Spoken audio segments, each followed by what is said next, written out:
அந்த காலம்தான் நன்றாக இருந்தது. பேருந்துக்குள் கொணர்ந்து மாலை முரசு விற்பார்கள். எந்த நிறுத்தத்தில் ஏறினாலும் அமர இடம் கிடைக்கும். மிதிவண்டி வைத்திருந்தோம். நான் பஞ்சரோட்ட பழகியிருந்தேன். எம்ஜிஆர் உயிரோடு இருந்தார். கலைஞரின் அறிக்கைகளை தேடி பிடித்தோம். எல்லா வீடுகளிலும் முதல் மரியாதை பாடல் ஒலித்தது. வானொலி நாடகங்களை ரசித்து கேட்டோம். சாவி இதயம் பேசுகிறது பத்திரிகைகள் வந்தன. எல்லாருமே அரசு பள்ளிகளில் படித்தோம். சாலையில் எப்போதாவது ஒரு வண்டி போகும். மழை நின்று நிதானமாக பெய்யும். சாராய கடைகள் இருந்தன. இன்றைய கூட்டம் அக்கடைகளில் இருந்ததே இல்லை. தமிழாசிரியர்கள் தன்னிகரற்று விளங்கினார்கள். நல்ல நூல்களுக்கு அன்னம் பதிப்பகம்தான்.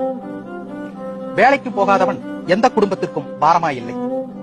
எளிதில் மணப்பெண் கிடைத்தாள். வெஸ்ட் இண்டீஸை வெல்லவே முடியாது. சந்தைக்கு போக 10 ரூபாய் போதும். முடிவெட்ட 2 ரூபாய் தான். நகரத்தின் எல்லா கடைகளிலும் மிரட்சியின்றி நுழைய முடியும். யுவதிகள் பாவாடை தாவணி உடுத்தினர். சிலிண்டர் மூடு துணி போல் யாரும் நைட்டி அணியவில்லை. ராமராஜனை விரும்பி ரசித்தோம். அதிகாலைகள் பறவை கீச்சுகளால் நிரம்பி இருந்தன.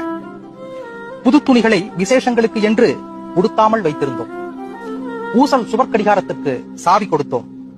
தானாய் துயில் கலைந்து எழுந்தோம். இருள் கட்டியவுடன் உறங்கச் சென்றோம். ஆம்,